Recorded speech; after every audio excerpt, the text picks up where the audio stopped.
Have you ever been absolutely certain you were right? So certain that you defended your choice, your belief, your decision with everything you had, only to look back later and feel that cold, sinking realization that you were wrong. Not a small, harmless wrong, but the kind that quietly rearranges your trust in your own mind. The unsettling truth is that intelligence does not protect you from misjudgment.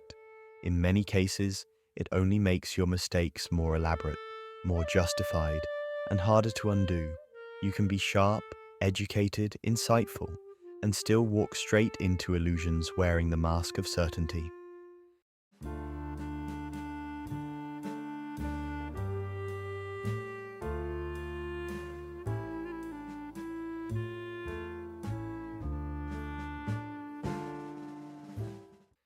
Somewhere deep inside, your mind is not a neutral observer searching for truth. It is a protector, a negotiator, a survival machine. It bends reality just enough to keep you feeling safe, admired, and in control. You call this confidence. You call this logic. But beneath it, quieter and far more powerful, your fears are often doing the choosing.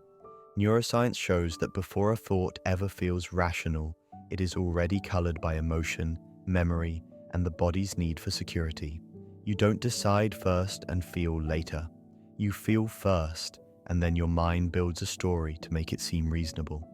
You see this pattern early in life, though you may not recognize it then.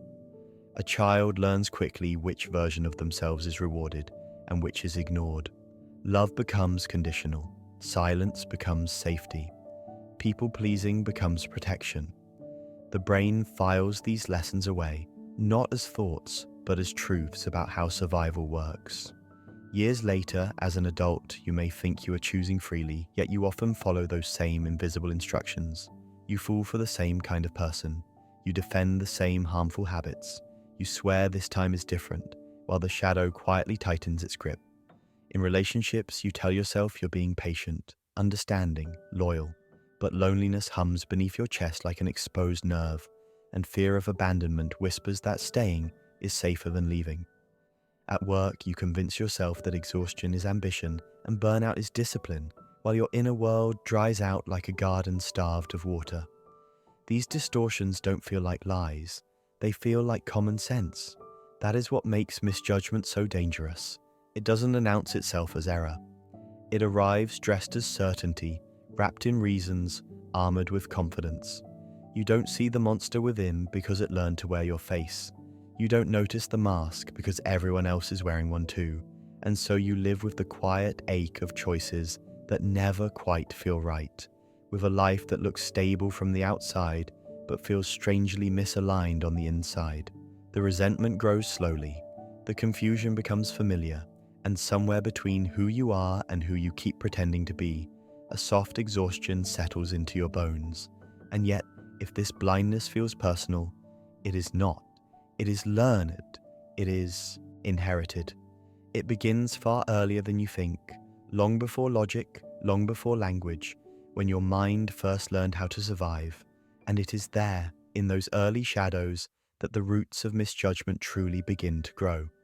Have you ever wondered why certain fears feel older than your memories, as if they were carved into you before you ever chose them?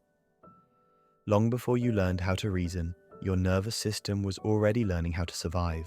As a child, you didn't study logic, but you studied reactions.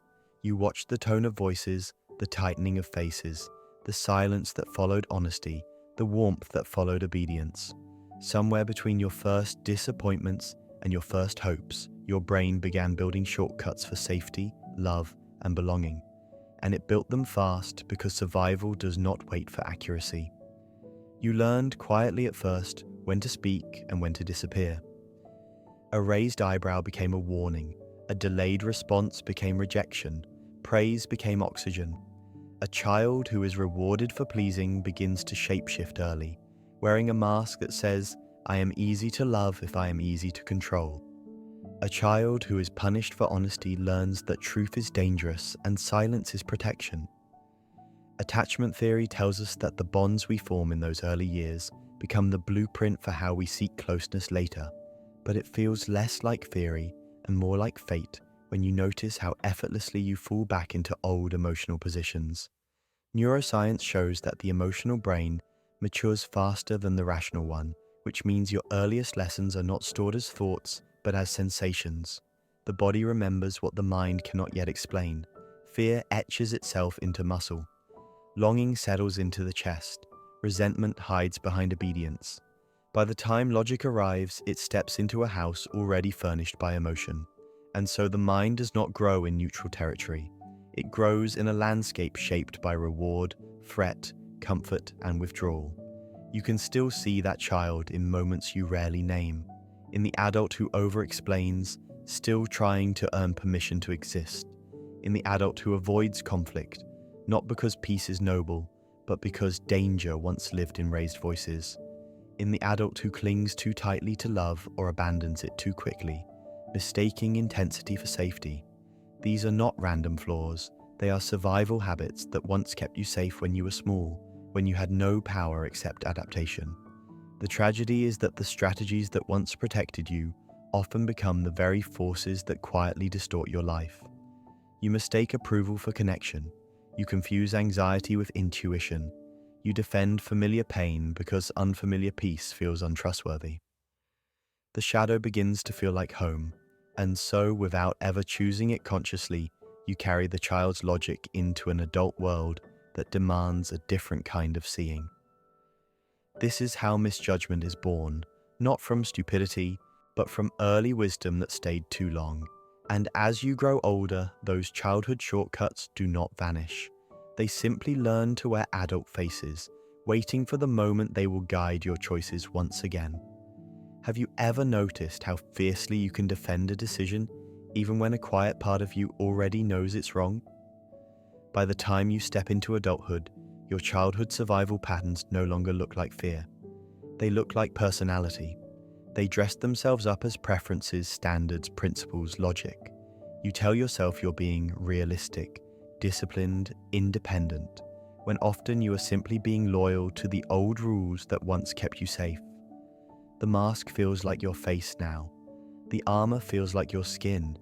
In relationships, you may swear you choose partners with intention, yet you find yourself drawn again and again to the same emotional gravity.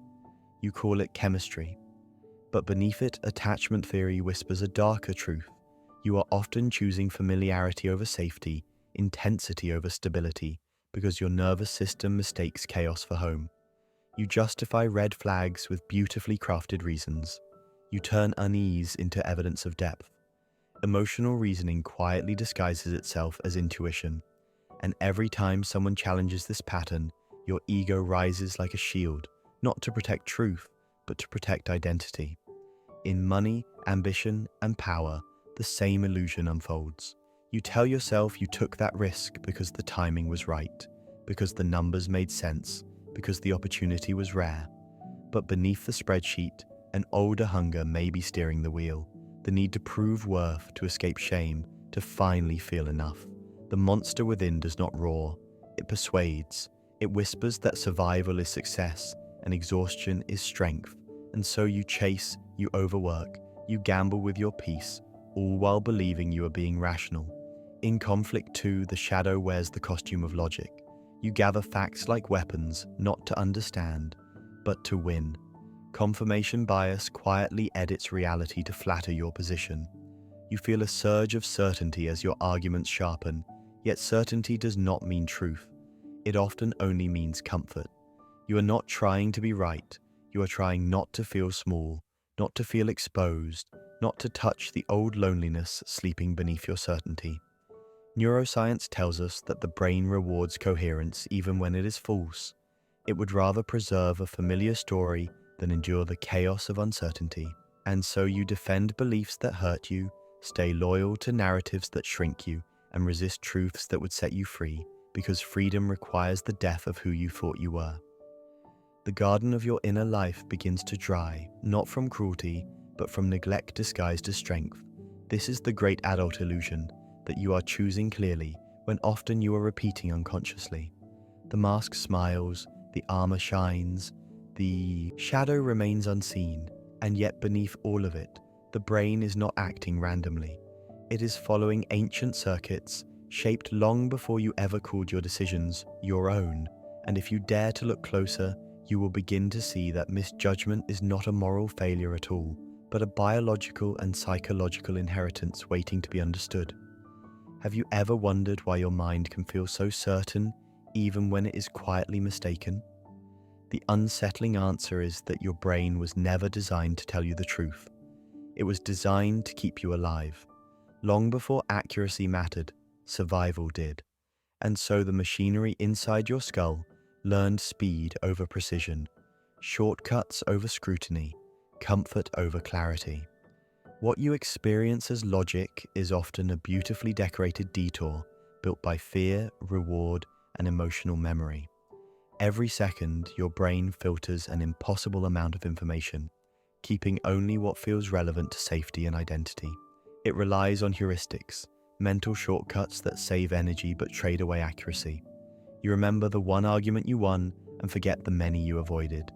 You notice being betrayed once and begin to see threat everywhere. This is emotional tagging at work. Memories paired with strong feeling are stamped deeper into the nervous system, shaping how you interpret new experiences before you ever get a chance to think. Neuroscience shows that dopamine does not only reward pleasure, it rewards expectation. Your brain becomes addicted not to truth, but to the feeling of being right. You may see this in an adult standing alone in a quiet room at night, replaying an old conversation, convinced they were justified, yet haunted by a flicker of doubt. The brain, threatened by uncertainty, reaches for anything familiar to shut that doubt down. Confirmation bias steps in like an obedient servant, presenting only the evidence that flatters your existing story. The mask tightens, the shadow is fed, and the monster within grows stronger, not through rage, but through reassurance. Fear responses deepen this illusion. When the amygdala senses danger, real or imagined, it shifts control away from the slower, reflective parts of the brain toward fast, reactive circuits. You feel this as urgency, as righteous anger, as unbearable anxiety that demands immediate resolution.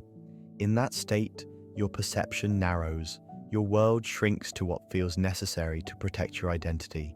You do not weigh truth, you defend territory. Mental models silently stack on top of one another over years, turning early assumptions into unchallengeable lenses. You don't see reality directly. You see it through layers of old conclusions, borrowed beliefs, cultural myths, and personal wounds. The garden of your thinking grows wild in some places and barren in others, watered by fear here, neglected by curiosity there. And you call this distorted landscape the way things are. Misjudgment, then, is not stupidity. It is efficiency without wisdom. It is the brain doing its job too well for a world that now asks for something different. You are not broken for being biased. You are human. But what is efficient for survival can become corrosive for meaning. What once kept you safe can later keep you small. And as these shortcuts quietly shape your choices, something darker begins to follow behind them. Because when distortion goes unexamined long enough, it doesn't just mislead, it slowly begins to dismantle the very life it was built to protect. Have you ever watched yourself repeat a mistake so familiar, it feels scripted, as if an unseen hand is turning the same page again and again in your life? This is where misjudgment deepens into something darker, where the shadow stops whispering and begins quietly steering.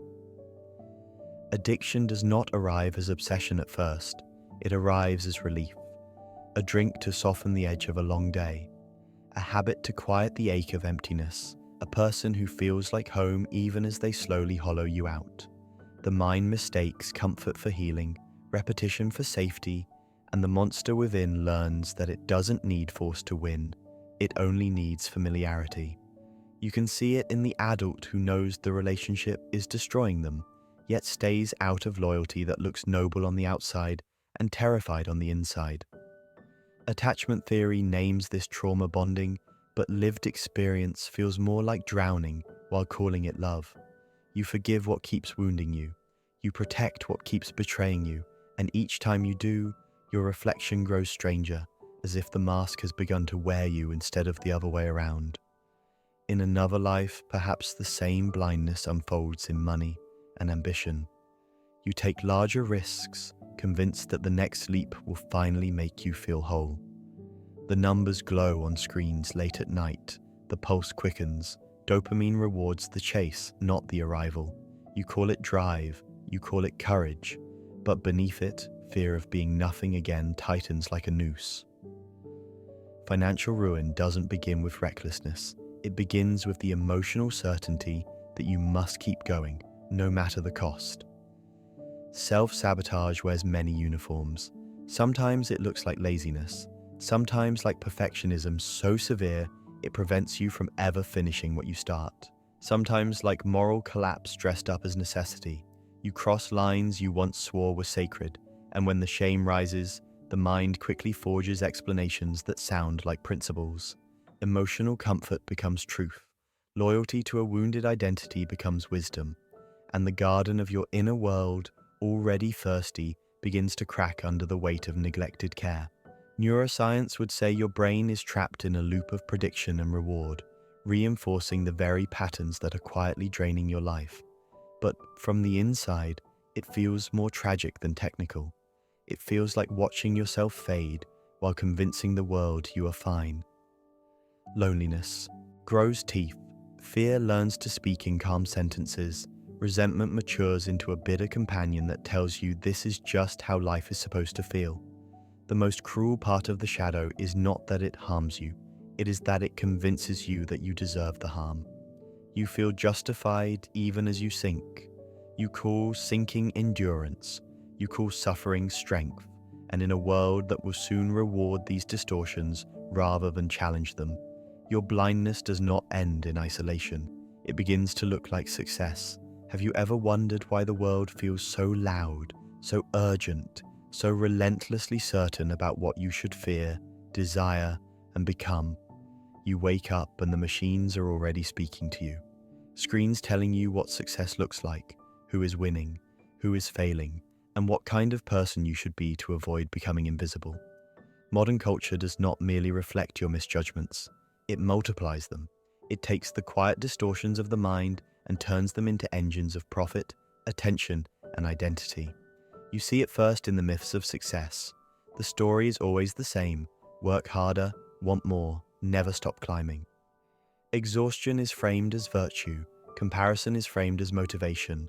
A child once learned to earn love through performance, and now the adult earns worth through achievement, never noticing how the finish line keeps moving. Social comparison rewires the nervous system into a constant state of lack. Someone else is always ahead, someone else always has more, and the garden of your inner life, already fragile, is deprived of rest, of enoughness, of quiet. Outrage becomes another currency. You are trained to react before you reflect, to choose sides before you understand, to belong to tribes defined more by who they hate than what they love. Neuroscience shows that outrage floods the brain with stimulating chemicals that mimic purpose and power. You feel alive when you are against something. You feel righteous when you attack a villain. But beneath the heat, loneliness still hums. Fear still rules. The shadow still grows, now fed by collective anger instead of private doubt. In relationships, culture sells an illusion of endless choice and cinematic love. You are taught to chase intensity over intimacy, fantasy over safety. Attachment wounds find a perfect home in a world that glorifies emotional chaos while mocking emotional stability as boring. You scroll through curated happiness while your own life feels quietly unchosen. And so you start misjudging love itself, thinking it must hurt to be real, that yearning is evidence of depth. All of this is held together by invisible incentives. Systems reward behavior that keeps you consuming, comparing, reacting, and defending illusions. You are not forced to misjudge, you are financially and socially encouraged to. The more certain you feel, the easier you are to steer. The more divided you become, the more predictable your reactions grow. And predictability is power to those who design the stage while you perform within it, convinced your choices are entirely your own. Slowly, without ever noticing the exact moment it happened, your inner compass begins to tilt. You start calling what is rewarded right. You start calling what is loud true. The mask becomes status. The armor becomes fashion. The monster within grows sophisticated, now speaking not in whispers, but in headlines. And beneath all the stimulation, beneath all the identity and noise, the emotional cost quietly accumulates, because a world that profits from your misjudgment does not pay your inner debts for you. It simply lets them grow, until the weight of them must finally be felt. Have you ever laid awake at night, staring at the ceiling, haunted not by what you did, but by what your life slowly became while you were busy defending it? This is the quiet cost of misjudgment. It does not arrive as a single catastrophe. It arrives as a slow ache, a background hum of unease that never quite leaves your chest. On the outside, you may appear stable, even successful, yet inside there is a persistent anxiety, an inner conflict you cannot fully name. The mind keeps insisting everything makes sense, while the soul feels unconvinced.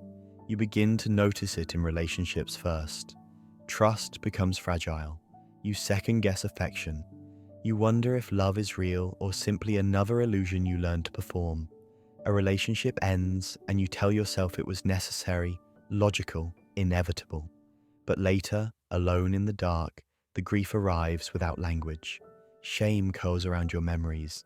You replay old conversations, not to heal, but to justify. Attachment wounds reopen quietly, reminding you that the mask you wear for strength also blocks tenderness. Loneliness follows in subtle ways. You can be surrounded by people and still feel unseen. Neuroscience shows that prolonged emotional dissonance activates the same neural circuits as physical pain, yet you keep calling it normal. You grow exhausted from maintaining coherence in a story that no longer fits. You smile at gatherings, you perform confidence, and afterward, when the door closes behind you, the garden of your inner world feels dry, neglected, aching for rain it no longer expects. Years pass this way. Misjudgment does not only distort decisions, it erodes self-respect. You begin to resent the very life you once defended so fiercely. The ambition you chased now feels hollow. The compromises you justified now feel like quiet betrayals. Identity becomes fragile. You ask yourself who you would be if the old reasons fell away. Fear answers before truth does, and so you hold on longer than you should, not because you still believe, but because you no longer know who you are without the belief. Sometimes the grief becomes unbearable without ever becoming visible. You mourn the versions of yourself that never came into existence. You grieve the years spent loyal to illusions. This is not dramatic sorrow. It is the kind that settles deep, that whispers, "This is all there is," even when a part of you knows that can't be true. The shadow grows heavy not because you failed, but because you stayed asleep for too long. Yet even here, at the deepest point of quiet regret, something begins to stir, because pain that is finally felt becomes information. Loneliness that is no longer denied becomes guidance. The emotional consequences of misjudgment do not only punish, they also awaken, and in the weight of being wrong about your life, you may be standing at the exact threshold where being right for the first time becomes possible. Have you ever noticed how the most dangerous voice in your life is often the one that sounds exactly like you? The moment you become absolutely certain, something living inside your certainty begins to decay. This is where change truly starts, not with confidence, but with pause. The skill you were never taught is not how to think faster, but how to hesitate inside your own conclusions long enough for truth to breathe. The pause feels uncomfortable at first. It feels like standing without armor. Yet it is in this hesitation that the mask loosens and the shadow begins to flicker into visibility. You begin to learn the strange art of separating who you are from what you believe. A belief can be wrong without you being worthless. An opinion can collapse without your identity collapsing with it. The nervous system resists this at first because attachment theory reminds us that early safety was often tied to agreement, approval, and belonging. To question your own thinking feels, on a cellular level, like risking abandonment again. But this time you are no longer that small child. This time you are the presence that can stay. Slow thinking becomes your rebellion. Where your old mind rushed to defend, the new one learns to observe. You start watching the emotional surge before the explanation arrives. You notice how fear tries to disguise itself as logic, how resentment puts on the clothing of principle, how the monster within feeds on the urgency of being right. Neuroscience would call this strengthening the prefrontal cortex over the reactive circuits, but from inside, it feels more human than mechanical. It feels like choosing breath over explosion, awareness over autopilot. Emotional regulation becomes an unfamiliar tenderness. You no longer demand that feelings disappear to prove you are strong. You allow anxiety to speak without letting it vote. You allow grief to move through you without turning it into identity. The garden of your inner world, long neglected, begins to accept water again, not in floods, but in steady, honest rain. Discomfort becomes your signal that something real is happening. Where you once chased certainty, you now recognize it as a warning light. There is a quiet humility that arrives when you realize how often you were sincerely wrong about your own life. This humility does not break you, it softens you. It gives you the courage to say, "I don't know," and mean it as strength. You begin to test your ideas the way a scientist tests a hypothesis, not as a soldier defending a flag. And slowly, almost imperceptibly, your choices start to feel lighter. The old exhaustion loosens its grip. The compulsion to justify weakens. You do not become perfect through this practice. You become honest, and honesty is the only soil where wisdom can grow. The more you learn to think against yourself, the more you realize that truth was never your enemy.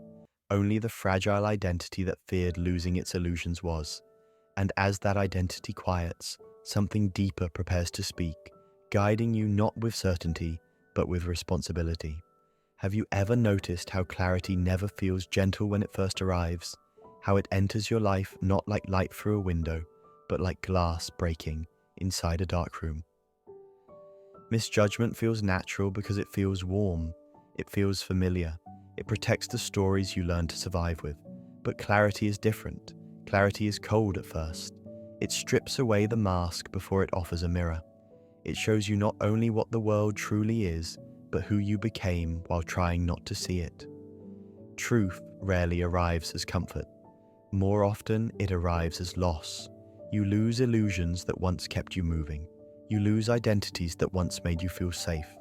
You lose relationships that only existed because you pretended to be smaller than you were. And in that loss, a strange grief unfolds, not only for what ended, but for how long you defended what was never meant to last. Neuroscience would say this is the brain releasing old emotional maps, but lived from the inside, it feels like the ground rearranging beneath your feet. You can feel it in the quiet moments after a realization finally settles, a relationship you can no longer justify, a success that no longer satisfies, a belief that suddenly collapses under the weight of your own honesty. Your chest feels hollow. The old certainty is gone. The monster within is quieter now, not because it has died, but because it no longer recognizes the world it once ruled. This silence feels frightening at first. It feels like emptiness, but it is not emptiness, it is space. A child once learned to survive by clinging to stories that made sense of pain. An adult now stands at the edge of those same stories, realizing that what once protected them is now limiting them. Attachment theory calls this the moment where safety shifts from the outside to the inside. Philosophy calls it awakening, but from within your body, it simply feels like learning how to stand without armor for the first time. You begin to understand that awareness is not a reward, it is a responsibility. To see clearly means you can no longer hide behind excuses that once felt innocent. You can no longer claim ignorance as refuge. With clarity comes choice. With choice comes the quiet burden of knowing you are no longer asleep. Loneliness may still visit, fear may still whisper, but they no longer command you from the shadows. They are seen now, and this is the final cost and the final gift. To question your own mind is to step into the last true battlefield, the place where power and suffering are decided long before they ever appear in the world. You will lose the comfort of certainty. You may even lose the life you once thought was yours. But in return, you gain something more dangerous and more rare than success or approval. You gain the ability to see, and nothing that has ever been truly seen can ever quite be controlled again.